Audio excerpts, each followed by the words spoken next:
I was on the way through here to Vietnam with an old friend of mine, Johnny Morrissey, and the late Liam Boyle, and we decided we'd go on a ramble, just the three of us together. I was totally taken by the city right away. Nobody knows for sure how many people there are in Bangkok, but there may be as many as 20 million people, give or take a couple of million. One of the first things you noticed about Bangkok then, and you notice it now, it's very much a first world country when it comes to amenities. It was always ahead of the other Southeast Asian countries.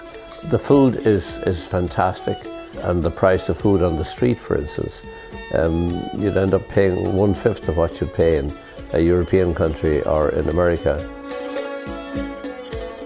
But the thing about Thailand that really dwarfs everything else is the people. They're legendary for being friendly, being courteous, being welcoming, and it seems to be genuine.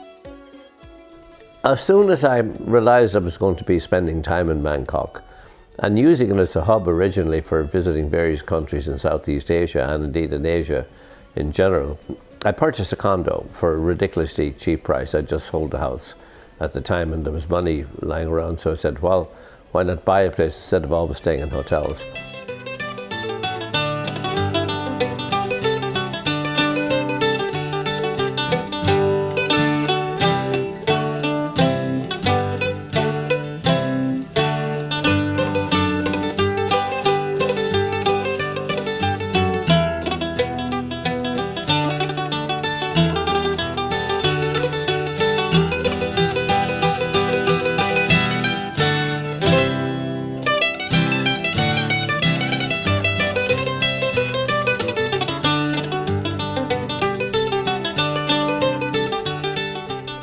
What I like about Bangkok is the diversity of the city.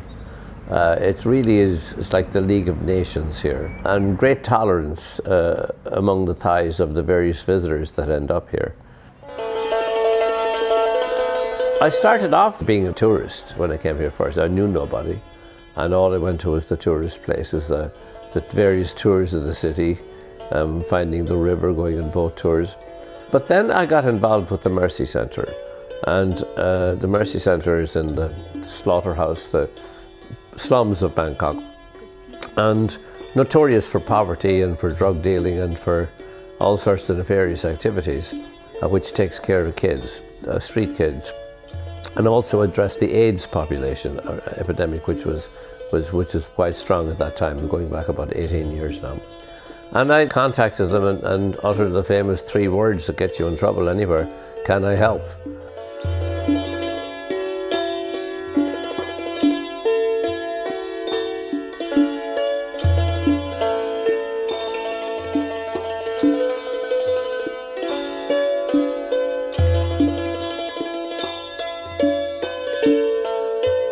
So spin the clock forward now, and I'm very much involved in their activities to the degree that I can, and helped create a slum orchestra where the kids played classical music and folk music and kind of discover, in a sense, their Thai culture, their own culture, in an environment that's becoming very, very westernized. If you listen to the music, the popular music here, it's strains of the West, and there's nothing as bad Thai pop.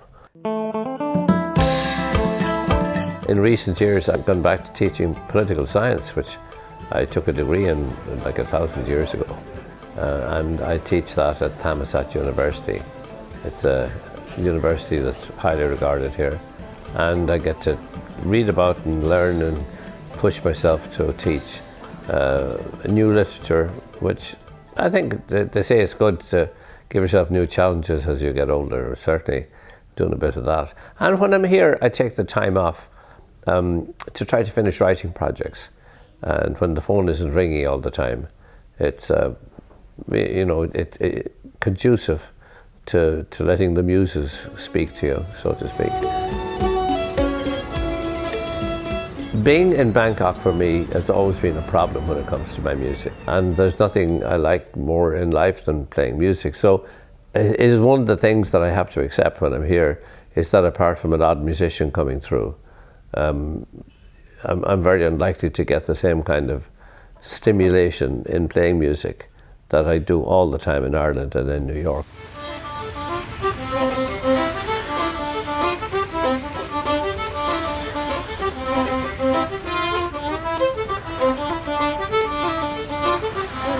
My introduction to the Mercy Center was given to me by Mick and Donnie Carroll, and I believe a few years ago I started participating in the fundraisers in New York for the Mercy Center, and that's how I first got involved with them. But the inspiration for the CD that I just put out for the Mercy Center came from a couple friends of mine, Lindsay and Brian O'Donovan.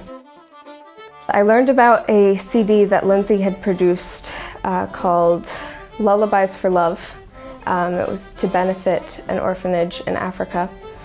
And it was just a collaboration of a bunch of artists, some of my favorite musicians actually. And about a year later, I began to reach out to several of my friends under 21 who play Irish music. It's a charity CD. All of the proceeds are going to the Mercy Center, and all the artists on the CD are from all over the States, Ireland, Canada, and a lot of it is traditional Irish music, but there are a couple other genres on there as well.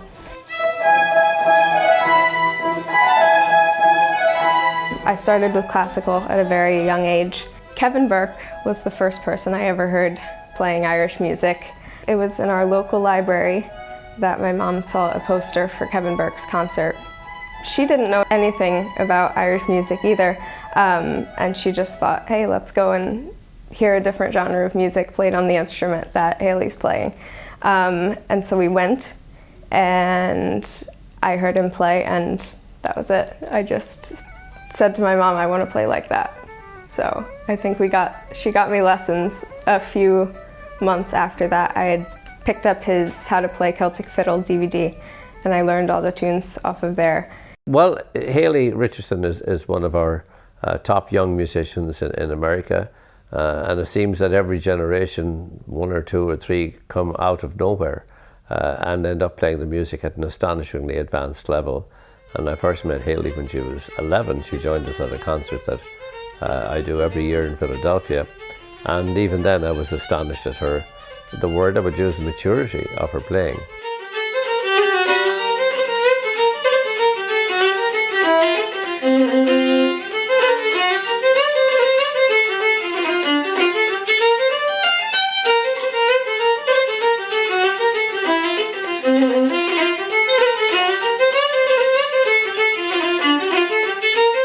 Have her here at such a young age representing our culture, and frankly that she's a woman too, because when I arrived in America there were no women playing Irish music. It just wasn't a thing to do. The place for women was in the house, and of course there's been a sea change in that attitude, and both in America and in Ireland.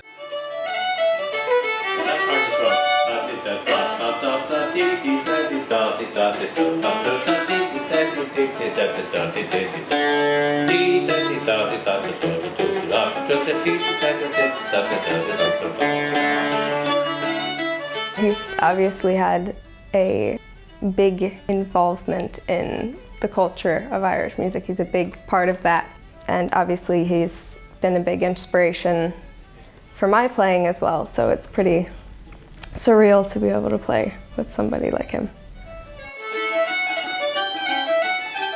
The important thing to realize these days is that ethnicity is not necessarily, or ethnic background, at all in establishing the credentials of a person playing our music. You don't have to have a passport, you don't have to have a great-grandmother who was Irish.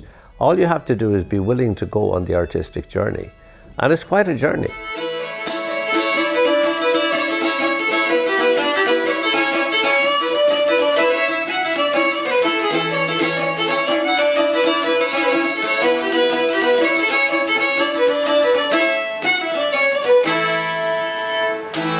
Lovely. That's fun. Haley Richardson is already well known in Irish music circles in America and also starting to be in Ireland as a very accomplished young player. In fact, when you think of Hayley, you don't really think of her as a young musician so much anymore.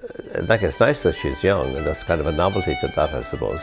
But really, as far as I'm concerned, it really doesn't matter. She's just a great musician.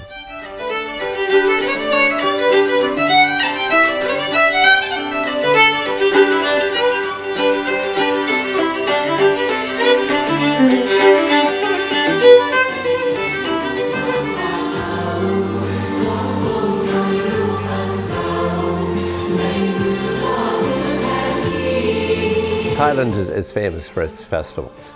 The word for, as we say in Ireland, for good crack or good times is sanuk. And the good times roll here just about all the time. And people love to have public events, music and singing and dancing and food. They're just about part of everything important in Thai culture.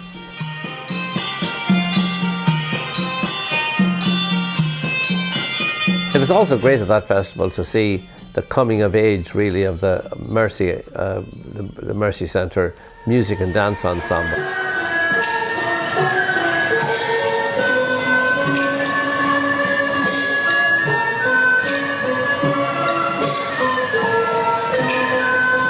I mean, these are kids who 5 years ago couldn't do one thing, and there they were on stage functioning as a professional ensemble, playing all the traditional instruments and some of the folk instruments, and with their dancers, and putting on a show that any adult organisation would be proud of, let alone a slum institution like the Mercy Centre.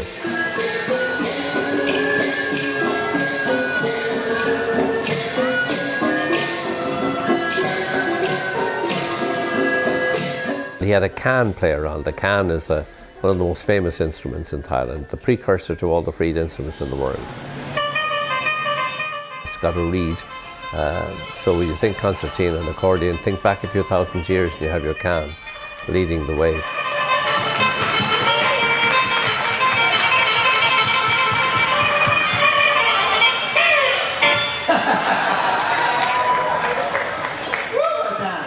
And Hayley was asked quite unexpectedly not only to do a solo piece, but to do a duo with a can player she'd never met before, and I doubt ever played with the instrument.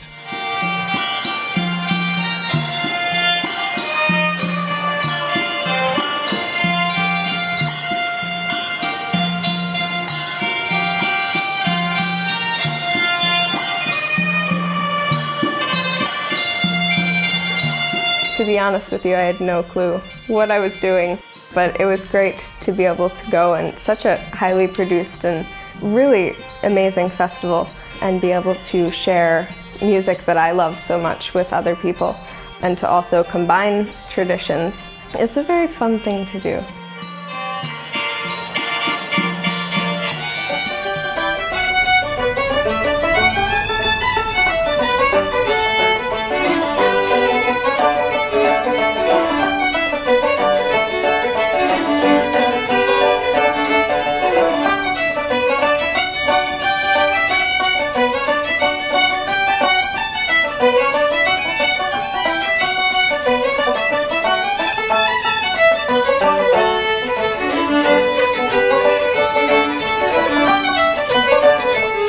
What does the future hold in music? I think to play music always with whoever comes along, to enjoy it, to learn, to be challenged, to learn new things, and to learn new tunes. If you're a traditional Irish musician, you just can't stop yourself wanting to learn a new tune. When you hear a piece of music and you like it, you have to learn it. And it's not enough to look at it on the page and know that it's in that book or that book. It has to become part of you.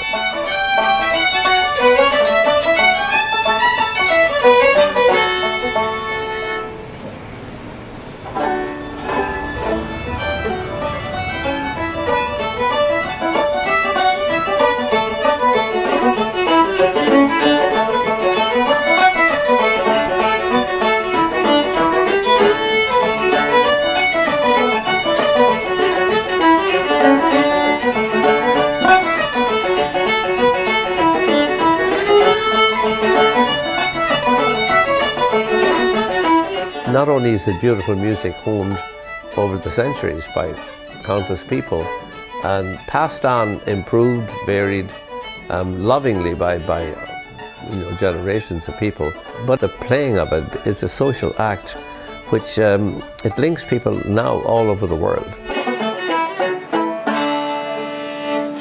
Lovely. It's not beautiful. Beautiful, lovely tune. That's one of the loveliest tunes I know, the Vanny's Goat. I learned that tune. Remember that man who came the last night of the tour, a lovely man called Michael O'Brien, and his wife. I learned that from him about 20 years ago.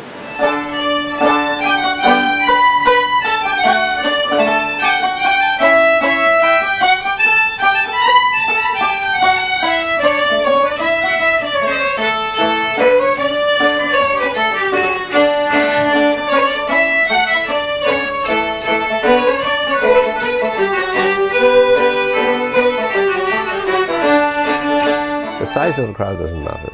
It's the fact that you're doing it socially, with people. What did Frank Hart used to say? All songs are living ghosts and long for a living voice. Well, it's that with the music too. It doesn't exist unless it's played.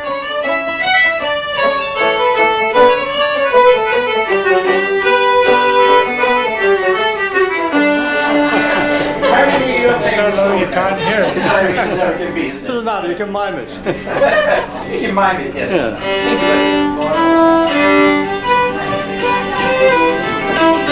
My favorite part of being able to play this music is to share it with other people and form relationships with other people through the music. And I think in any tradition, any genre of music, the learners have a great duty to preserve the tradition of the music while still adding their own little twists and turns to it, so that when the next generation comes along and is beginning to learn the music, that they can pass on the tradition.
We're very fortunate for the first time to have an Irish ambassador in Bangkok. Up to relatively recently, most Thai people thought that Ireland was Iceland, and caused some complications in the mail too from my end of it. But Brendan Rogers, the Irish ambassador, he arrived 2 years ago, and it was so nice the other night to be invited to play traditional music with young Hayley Richardson. It was just a lovely thing to do, and gives great importance symbolically to the music that has been ignored really in so many circles, or taken for granted, or certainly not celebrated. All right, ladies and gentlemen, it's a great honour and privilege for us to have Mick and Hayley here tonight. They're going to play us a few tunes. This is some of the best you're going to hear in the world. Did you say so, Brendan? That's good. A song from Enniskillen. You lovers all so great and small that dwell in Ireland, and I hope you'll pay attention while I my pen command. It was my father's anger that drove my love away, but I'm still in hopes we will meet again in North America. My love is neat and handsome to him, I give my heart. In my lifetime, I've seen a big change in the way that traditional Irish music and singing has been used to symbolise the country. The Department of Foreign Affairs, when I arrived in America, they didn't pay reference to Irish traditional music at all. It wasn't on their radar. Not considered something all that important in representing the nation abroad. And now there's been a sea change with the huge revival of interest in Irish traditional music at home and abroad.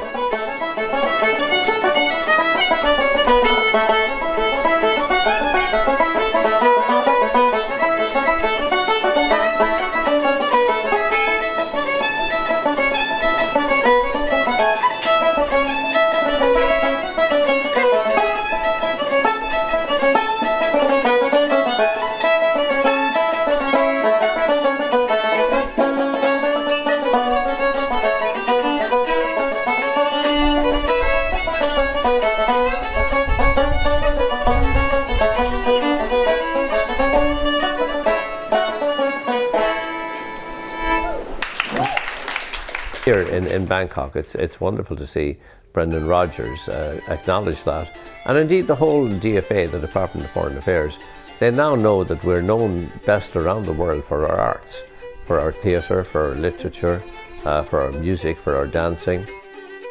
And it's like our calling card, this is who we are.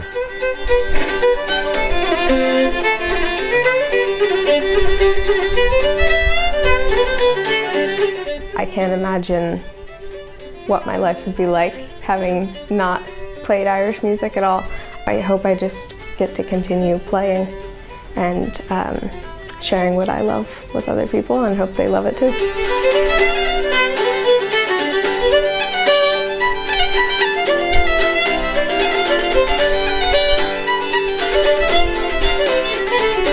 Music, in a sense, it means everything. Everything in my life has been defined by it.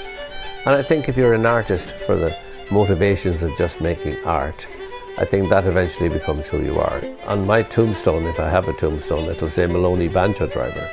It won't say Moloney College Professor or anything like that.